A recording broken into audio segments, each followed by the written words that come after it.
네, 안녕하십니까. 오늘 2025년 4월 19일 토요일입니다. 오늘 4월 세 번째 주 주간 투자 전략 2부 코너 바로 진행을 하겠습니다. 오랜만에 잘 잤네요. 미국 시장이 괴롭히지 않고 그러면서 근데 머릿속에서도 자면서도 막 매매하고 있더라고요. 아이고, 얼마나 이번 주에 참 그랬었는지 자면서도 매매 꿈을 꾸는 사람이 있다는 게 참 놀라울 상황인 것 같습니다. 네, 그런 쪽에서 일단 미국 시장 동향보다 이제 다음 주 어떻게 대응이 돼야 될 것이며 어떤 식으로 대응을 할지를 먼저 좀 체크를 해보고 거기서 나올 수 있는 여러 가지 변수들 같은 경우도 한번 체크를 해보도록 하겠습니다. 이거를 일단 지금 다음 주에도 가장 중요한 거는 일단 꼭 보면서 말씀드릴게요. 미국 시장은 안 열렸기 때문에 일단 지금 다음 주에는 핵심이 그거 같아요. 어차피 트럼프에 대해서 얘기 나오는 부분들은 고정일 것이다. 뭔 얘기가 나올지 모른다. 이건 그냥 불확실성의 상수, 그냥 고정된 변수로 생각을 해, 고정된 흐름으로 생각해야 될 것 같아요. 트럼프는 어떻게 나올지 모른다. 라는 쪽에서 그러면 결과론적으로 결과가 나올 거 아닙니까? 표면적인 상황 이후의 결과. 미국의 관세 협상이 어떻게 진전되는지를 좀 계속 체크해야 될 것 같습니다. 그러니까 지금 계속 눈여겨보는 거는 75개국이 90개국이 와서 이제 합의를 하려고 대기 중이다라고 하는데, 그러니까 항상 저희가 생각해야 될 거는 트럼프 대통령이 얘기하는 거는 전부가 아니다라는 생각을 하고 있고, 이게 또 언제든지 뒤집힐 수 있다라고 생각하는데, 거기다가 또 뻥이 좀 심하다라는 것도 같이 염두를 해야 될 것 같은데, 그러면서 먼저 타겟을 했던 나라 베트남이나 그리고 또 지금 일본 이런 쪽도 얘기는 나오는데 진행돼서 딱 이렇게 사인했다, 이렇게 끝났다라고 하는 결과물들이 좀 나와야 될 것 같아요. 그렇기 전까지는 이게, 그리고 또 각종 모든 어떤 관세 협상에 관세를 낮춰주기 위해서 미국이 뭘 원하는지 쪼르륵 나올 거고, 거기서 그럼 들어줄게. 그 대신에 우리는 이거 원한다라고 하는 것들이 나오다 보니까 이게 절대 쉬운 얘기가 아니거든요. 그리고 또 그들이 얘기하기에는 우리가 지난 한 100년 동안 거의 무역에서 져주고 살았다. 그리고 우리한테는 다 손해만 봤다라고 하다 보니까 그걸 돌리려고 하는 각종 요구들이 많을 거 아닙니까?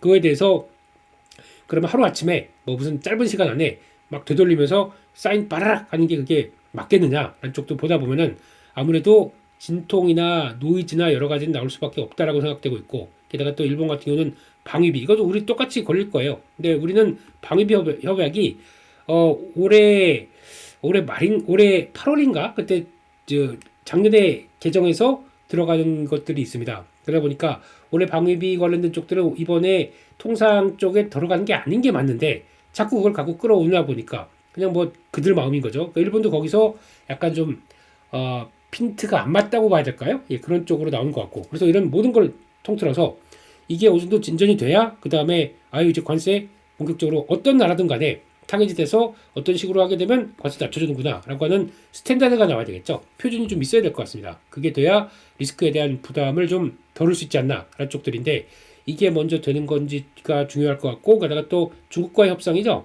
중국과의 협상들이 어떻게 되는지, 지금 서로 전화해 기다리고 있다라고 하는데 누가 먼저 전화를 해서, 그러니까 물론 물밑으로는 여러 가지 얘기가 나올 수는 있겠죠. 근데 그렇다고 하더라도 본격적으로 협상이 들어간다는 뉴스만 나온다고 하더라도 일단은 변화가 되는데, 작년 1기 때를 잘 생각을 해보게 되면 트럼프 1기 때도 그래서 그 진행되면서 관세 때린다 그래서 쭉 빠졌다가 이제 협상한다고 해서 쭉 올랐다가 협상이 오래 걸리다 보니까 또 빠집니다. 이런 과정들이 이어진다고 하게 되면 이번도 똑같이 그런 변화로 해석을 해야 되겠죠. 협상이 다는 아닙니다. 근데 그 반등의 조건이라고 봐야 되겠죠. 그쪽에서 들어왔었을 때 그러면 한숨 돌리는데, 그 다음에 협상이 그냥 1기 때도 마찬가지겠지만 2기 때도 준비했던 걸 쫙 해서 그래 오케이 사인 쫙 하기 어렵다고 봐야 되겠죠. 그러면 또 이런 변동의 과정들을 몇 차례 나올 수 있겠다라고 생각하고 대응을 해야 될 것 같습니다. 그게 트럼프 시대에 살아남는 방법이다라고 생각이 들고 있고, 그러면서 달러와 금리 동향도 계속 체크를 해야 될 것 같습니다. 이게 시장에서 바라보고 있는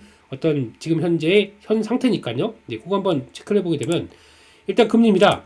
먼저 금리부터 보게 되면은 금리는 지금 약간 제 갈 길을 못 가고 있습니다. 그냥 원래대로 보게 되면 지난번처럼 이제 달러와 금리는 거의 비슷한 방향으로 갑니다. 그렇기 때문에 맞다고 그게 맞는 방향이라고 보고 있는데 지금 금리는 먼저 튀었어요. 왜 그러냐고 하게 되면 지금 미국에 대한 신뢰가 없다 보니까 미국에 갖고 있는 미국채를 매도를 하기 시작합니다. 매도를 하기 시작하게 되면은 그럼 각 매도하다 보니까 금리는 올라가는 기조가 나오겠죠. 그래서 지금 다시 여기까지 쫙 올라온 게 현실입니다. 그래서 지금 다시 4.5, 뭐 4.4대까지는 들어왔다가 약간 좀 주춤한 모습들이죠. 이런 쪽인데 일단 이거를 제가 보기에는 그래서 계속 미국이 인기가 없기 때문에 팔아서 금리가 올라가느냐라고 보기보다는 일단 첫 번째는 물가는 이번에 관세를 통해서 한번 튈 수는 있겠지만 서서히 안정되는 기조로 가고 있다. 한쪽으로 봤을 때는 금리는 내려간다고 봐야 되겠죠. 그게 첫 번째고, 두 번째는 거기다가 지금 이걸 의제에 올릴 수가 있습니다. 관세 협상의 의제. 왜냐면 너희 자꾸 국채 파는데 팔지 마라. 그거 말고 차라리 우리 100년물 국채든 이건 한번 나왔던 얘기이기 때문에 제가 자꾸 언급을 드려요. 이런 것들처럼 아마 이런 거 권유했을 수도 있어요. 일본 같은 때 니네 국채 많이 사라라고 하면서 그런 차라리 표면 이자 없는 쪽까지 나옵니다. 나중에 100년 뒤에 돌려줄 테니까 이거 사가라. 우리를 위해서. 뭐 이런 식으로 압박이 나올 수도 있습니다. 이걸 가지고 참 깡패죠. 솔직히 깡패입니다. 그렇게 볼 수 있는데 그런 의제 쪽에서 더 이상 국채 팔지 말고 사주는 쪽으로 나온다 그러면은 금리가 안정될 수가 있죠. 지금 트럼프의 가장 큰 세 번째 의도는 금리를 낮추려고 하는 겁니다. 그런데 지금처럼 금리가 이렇게 탁 튀어서 위쪽으로 와 있다. 4%대 위상으로 와 있다. 절대 달가워하지 않을 겁니다. 어떤 수를 써서라도 내리려고 할 것 같습니다. 그러니까 그런 차원으로 봤을 때 물론 단기간에는 아무래도 누가 계속 국제를 판다, 뭐 지금 타겟이 일본이다, 아니면 뭐 중국이다, 뭐 여러 가지 얘기들, 또 그리고 또 뭐 헤지펀드 뭐 돈 맞추려고 한다, 그래서 이런 얘기들 나온다고 하더라도 결국에는 지금 약간 좀 안정만 되기 시작하게 되면 그냥 길게 국채 그러니까 채권을 매수하고 그 나머지 포트폴리오를 짜가는 과정들이 이제 나올 수가 있겠다. 그러니까 지금 약간 좀 안정이 되는 거죠, 시장이. 그렇게 되면은 여전히 금리는 지금보단 이런 이유 때문에 내려갈 수 있지 않을까라고 바라보면서 저희도 이제 금리 하락의 상품을 하나 제가 지난번에도 말씀을 드렸던 거죠. 그런 쪽에서 보는데 중요한 건 이게 하락을 해야 시장이 안정을 받습니다. 계속 이 상태에서 뭐 다시 위쪽으로 툭 튄다든가 이렇게 나오게 되면은 생각보다 그렇게 불안한 모습들을 가져갈 수밖에 없거든요. 그렇기 때문에 아마 지금 기준으로 봤을 때는 4.5 같습니다. 그러니까 4.45 정도쯤 되는데 4.5대를 다시 위쪽으로 탁 튀어가느냐가 중요할 것 같고, 만약에 그러면 지금 같은 경우는 그 이상으로 딱 튀어간다 그러면은 그때부터는 일시적일 거라는 생각 쪽에서 이제 배응하는 게 맞을 것 같아요. 그렇기 때문에 그때는 그때 말씀드렸던 10년물 국채 선물이라든가 그리고 또 커버드 콜 30년물 같은 경우도 어차피 올라간다고 하더라도 사놓게 되면은 커버드 콜이니까 일단 한 0.99% 일단 배당은 나온다, 월 배당은 나온다라는 쪽에 대해서 챙겨보게 되면 그거는 일단 조금 길게 간다고 하더라도 대응력은 좀 높아지지 않을까 하는 쪽으로 바라봐야 될 것 같습니다. 그렇기 때문에 그거 체크를 하면서 일단 지금은 금리가 떨어지는 쪽으로 무게를 두면서 대응을 해 가야 되는데 그 사이에는 그렇게 만만치 않을 수도 있다. 여러 가지 변화가 나오다 보니까 그렇게 봐야 될 것 같고, 내가 달러 보겠습니다. 달러를 보게 되면 지금 기준으로 봤을 때는 그래요. 이제 한때 110대까지 갔었던 게, 그러니까 올해 1월 달입니다.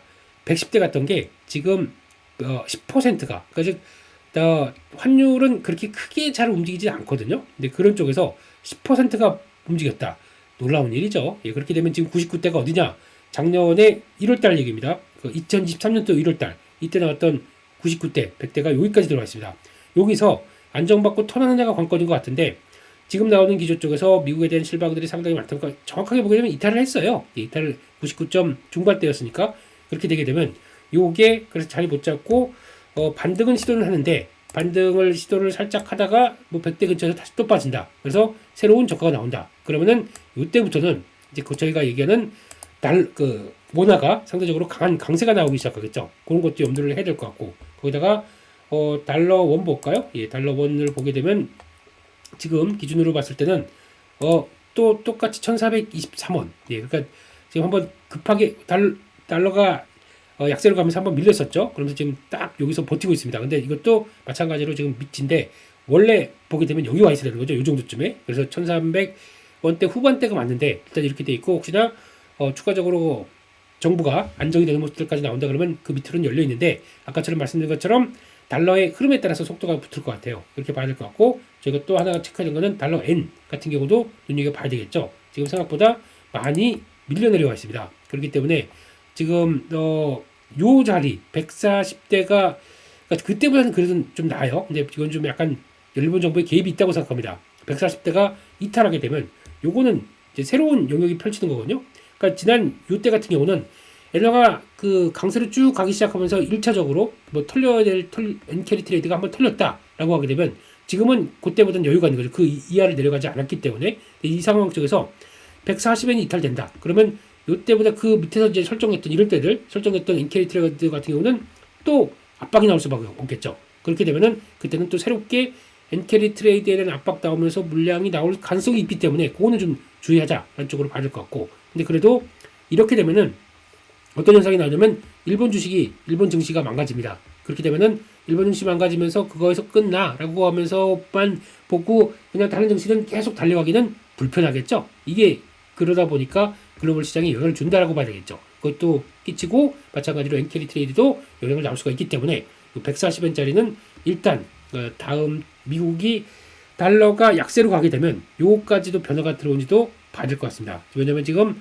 시장에서는 그 금과 그리고 또 일본 엔화 그리고 또 스위스 프랑 정도를 가장 중요하게 또 안전자산으로 보고 있기 때문에 달러가 예전에는 안전자산이었어요. 근데 그게 지금 여러 가지 미국이 하는 꼴 보니까 이게 아니겠다 생각해서 이쪽으로 올라가는 현상 쪽에서 그럼 달러는 약세, 이쪽은 강세 나오다 보니까 그걸 건드릴 수 있다. 이런 것들은 염두를 해야 되겠죠. 그래서 그거는 일단 나올 수 있는데 그러면 아마 일본 정부가 적극적으로 방어할 가능성이 있습니다. 그렇기 때문에 그 라인에서 어떻게 변화가 나오는지를 또 약간 시장에선 변동성이 좀 커질 수가 있기 때문에 그건 보자라고 봐야 될 것 같고, 마지막으로 빅스 한번 더 보고 가겠습니다. 빅스 같은 경우는 지금 기조로 보게 되면은 일단 빅스 지수에서 가장 핵심은 그때보다는 거의 뭐 요동을 치다가 이제 내려오긴 내려옵니다. 근데 이 지금 수준이 어느 정도냐면 지난번 고점 때 24대를 이탈하고 밑으로 내려올 정도다. 그건 아니에요. 잘 보시게 되면은 이걸 지지하고 있습니다.